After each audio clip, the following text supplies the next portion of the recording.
All right. I blew a wish into a leaf and asked it to never, ever fall. Said, hold tight through the winter, like the strength of a backstretched headboard to heaven, always looking up in prayer. My fingers yawn and stretch like wings carried silently through this world where we are all swords, all fluttering like naked breath of autumn's last leaves that are gripping branches and whispering. Forests, they hold songs as gently as we grasp our vaulted hearts, where wishes are held and shaken just a little too firmly inside a jar. There is one penny on the floor of my closet with no fingerprints, and it's flashing heads up, but I'm not superstitious. I'm just happy I'm here. No, I'm not superstitious. But when I'm cooking, I always smell a just opened bottle of vanilla, not once, but twice. And I always gift the nearest person with a birthday kiss whenever the clock blinks 9:15, the first day that air ever stumbled over my timid voice. I loved a woman. I loved a woman once because her birthday was my lucky number. I look for numbers and patterns and groups of trinity. See, she loves me not. She loves me. I'm not superstitious. I just believe. I believe that the truest of warriors can celebrate writing a sentence by running crazy, celebrating, yelling, I bloom like a lion, and I believe in all the beauty that the sky is holding back, knowing that we would fall faint in the truth of it. The truth of it, it is all so simple. Like the freshest dirt of cemeteries, like a single dusty penny that never collects just silently in the jar. I'm not superstitious, just happy I'm here. All right, if you're happy you're here, give me a big fuck yeah.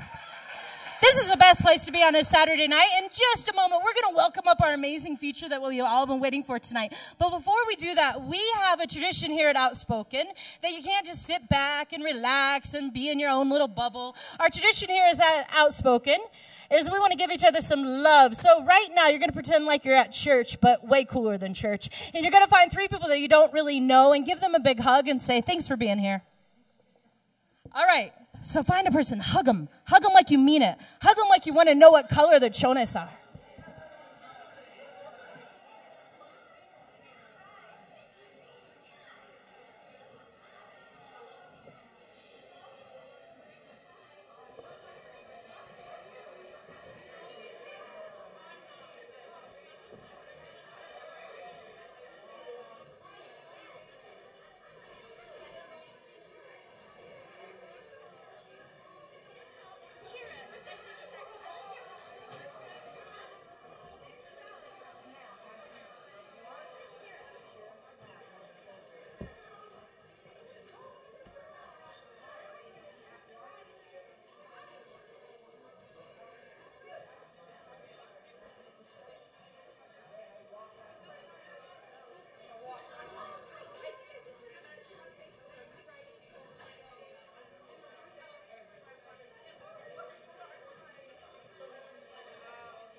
I will one day, but...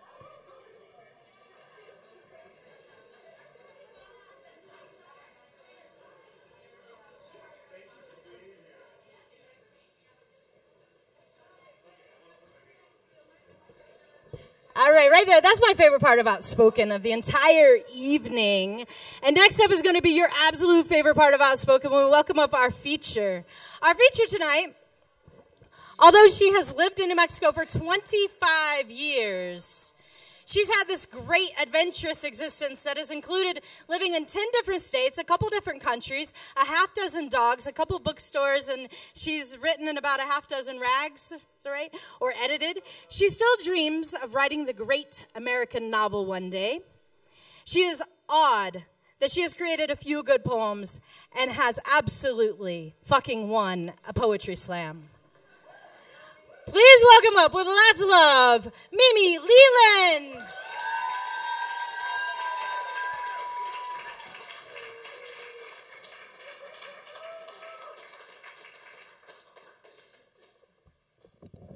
Hi.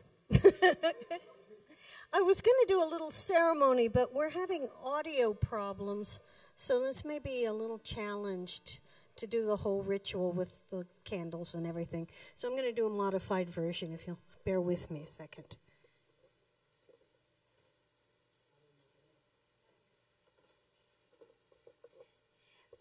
It's really special to me that I'm doing this today because today's the anniversary of a really bad year. I started losing my companions a year ago today. The first companion was my cat, Ramon. He was with me for 14 years, and that makes him the longest being that ever shared my space besides my parents. So this stone is for Ramon. Oh, yeah, I was going to say, I'm Jewish, and how we memorialize people is not with flowers at a grave, but with rocks. So this stone is for Ramon. Literally shortly, my father died on his 90th birthday, February 13th, 2013. This is for him. He yearned for symmetry. My mother died May 19th, 2013. This is for her because she loved the ocean. I lost some comrades also. This is for Mike Kitt, Donna Rowe, Joan Berman, friends, comrades, barricade mates. This is for everybody who survived. This is especially for Gloria. May she thrive. But this is for all of you, new friends that I have made in the last year. Thank you for your strength, and please, please enjoy and thrive in the coming years.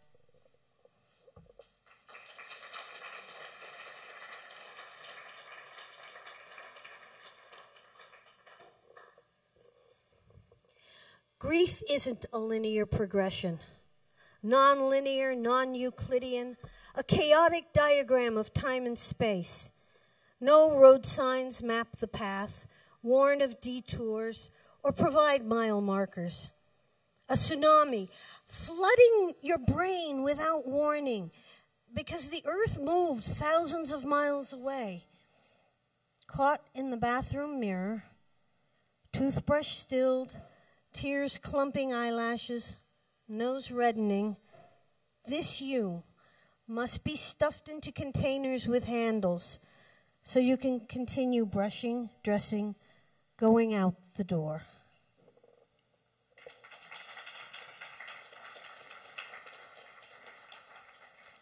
So I'm going to do two poems that were sort of inspired by my father, and then two poems that were inspired by my mother. All ye need to know. Maybe there is a God, and man is made in his image, capable of infinite destruction and finite mercies. Maybe there is a man, and God is made in his image, demanding absolute obedience in exchange for conditional love. Maybe there is nothing, and we are just rudderless, soulless vessels adrift in a sea of misery. There is a full moon. Venus is flanking it, illuminating a green-tinged mallard rising into a clear cobalt sky.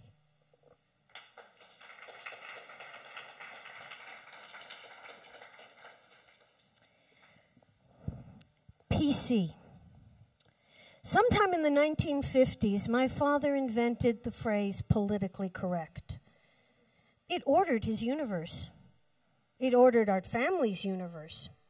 If something was not politically correct, it was evil incarnate.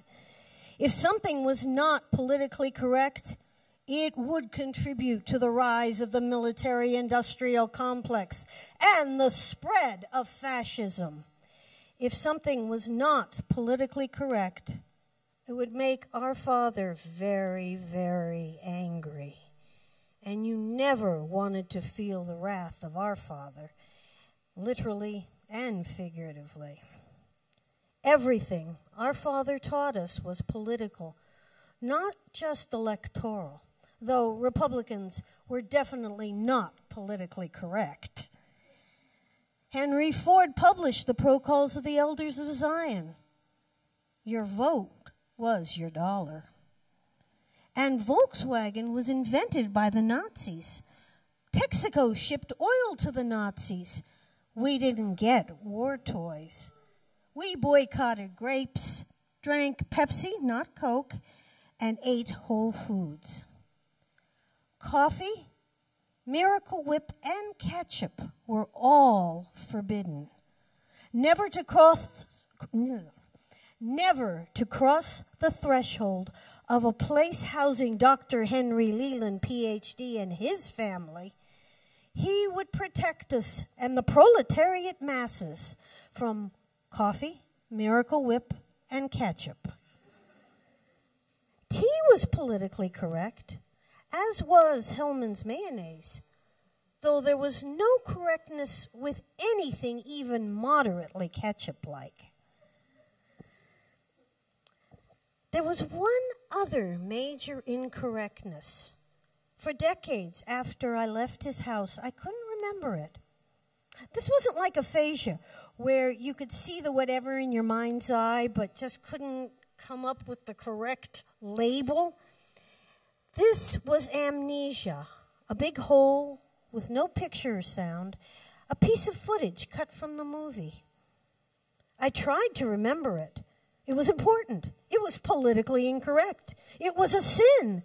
It spoiled my stories. My epiphany came while I was on Facebook. Don't give me that look. I posted the results of one of those tests. You know, you have the personality of blank. It said I was an introvert. An old friend replied, "But you're a social butterfly." That made me very uncomfortable. Like wearing secondhand shoes, the fit was off. Then the missing piece of movie started to play.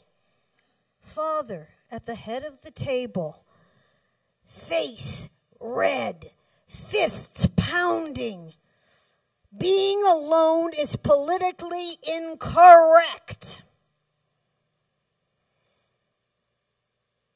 I would never sleep with a Republican, much less vote for one. I still won't buy a Ford. I'm boycotting Nestle's, the state of Arizona, and the Sochi Olympics. I eat Whole Foods, but never from that fascist-owned store. I never use ketchup, dipping my fries in Hellmann's. I drink neither Pepsi nor Coke. I drink both coffee and tea. And I walk along the Acequia at sunset. I walk along winter beaches. I walk along city streets at midnight, free at last to savor my solitude.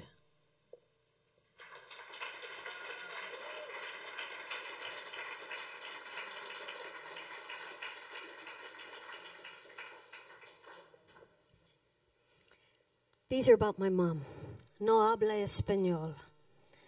Elena came home in tears. The teacher said she was stupid if she didn't speak decent English. Helen went to college, married a Jewish guy who wooed her with English versions of songs from the Spanish Civil War. Helen taught French, had a master's in American Lit, and didn't contradict when told she had the map of Israel on her face. Helen stood silent when her husband announced nothing important was ever written in Spanish. Helen died in a nice nursing home where no one spoke her mother tongue especially not her children.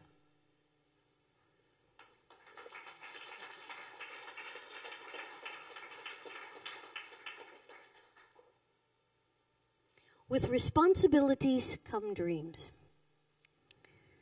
Monday morning, time to get up. Mom, can you fix my cell phone? I think the clock is wrong. Oh, darling, you know I can't. And she can't. She's dead. But she's standing at the foot of my bed, looking like she did at my age, carefully coiffed, poised, and posed, hiding the coming turkey neck. Suddenly, she's 20. It's the end of World War II.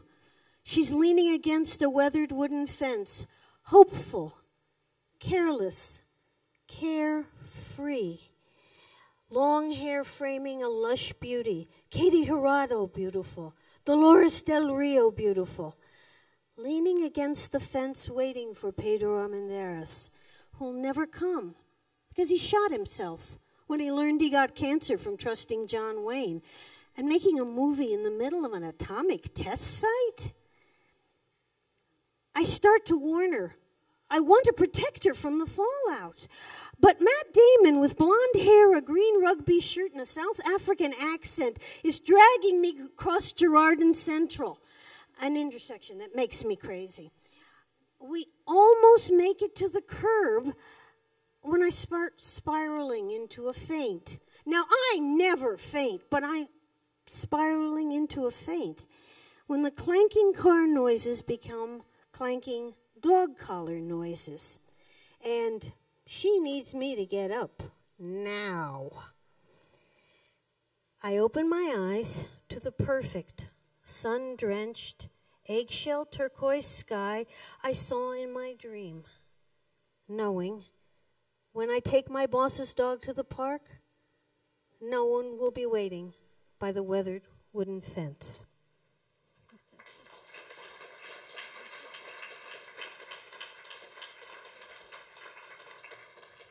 Okay, now a few silly ones. Describe this, the monk instructed in a low, husky voice. A half-empty glass, the woman shrugged. A half-full glass, the woman smirked. A tall, square-cut, heavy-bottomed bar glass, pebbled so that light will play off the contents in interesting ways. The woman stated with a half-smile, bringing the glass to her lips, partially containing a hopefully interesting liquid.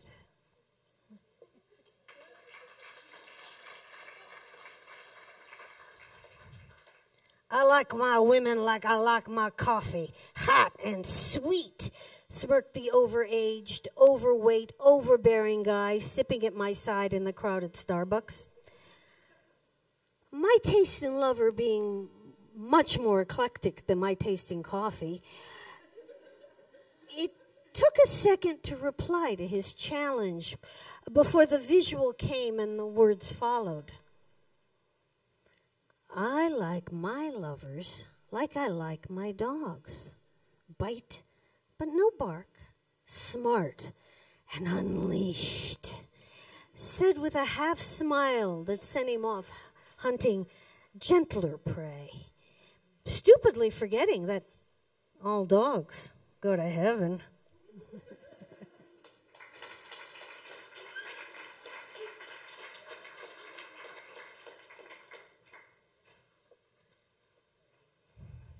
Now, this one actually was written with my mother in mind because she really, really thought that the men were idiots in The Sun Also Rises and The Barefoot Contessa. I don't care about your fucking or not fucking cock. You have lips warm and capable of nuzzling and a working tongue. You have skin that can rub against my skin and be nibbled and stroked. You have hands warm and holding at the ends of arms for hugging. You don't need a cock for long walks along the beach at sunset. You don't need a cock for cuddling in front of an old movie. You don't need a cock for breaking and entering my heart. You can see me, feel me, touch me, hear me, and taste me without a cock. You can teach me, entrance me, and make me laugh without a cock. You can share in the eternal dance of shared sensations without a cock. I don't care about your fucking or not fucking cock. I care about all of you being with all of me.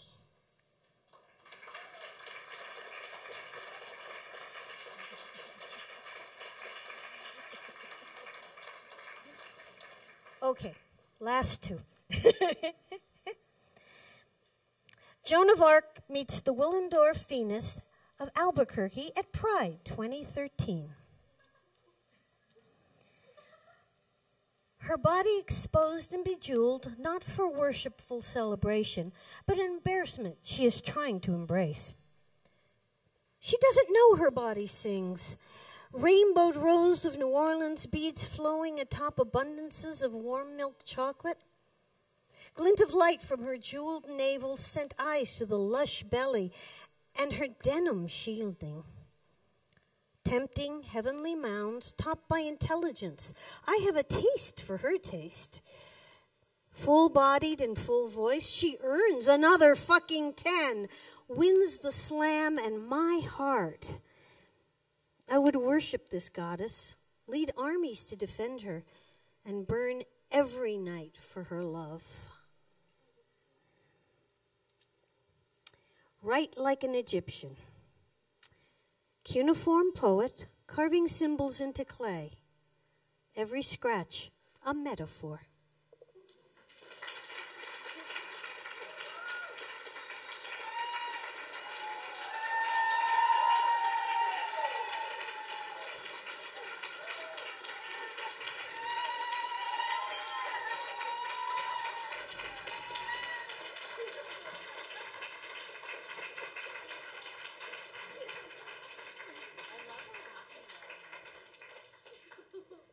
Give it up one more time for Mimi.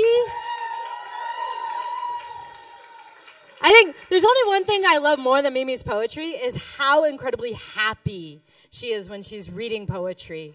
It fucking rocks my world. All right, right now, we're going to take a short 5-minute break, and then we're going to go into the slam. The slam you do not want to miss. It is short. It is very powerfully packed with 4 of the most amazingly talented poets in the room that we have not heard yet. All right, it's going to be short, talented. You don't want to miss it. It's going to be amazing. During the 5-minute break, give Mimi a hug. Go hug the poet. Visit Joe and Nabi of Winnings Coffee. Give it up for Joe. He opens up his shop every Saturday night on Saturday nights for Outspoken. Make sure you buy a drink from him and tip him well. Give him a hug. All right, we're going to take a 5-minute break. If you are signed up to be in the slam, come and see me now.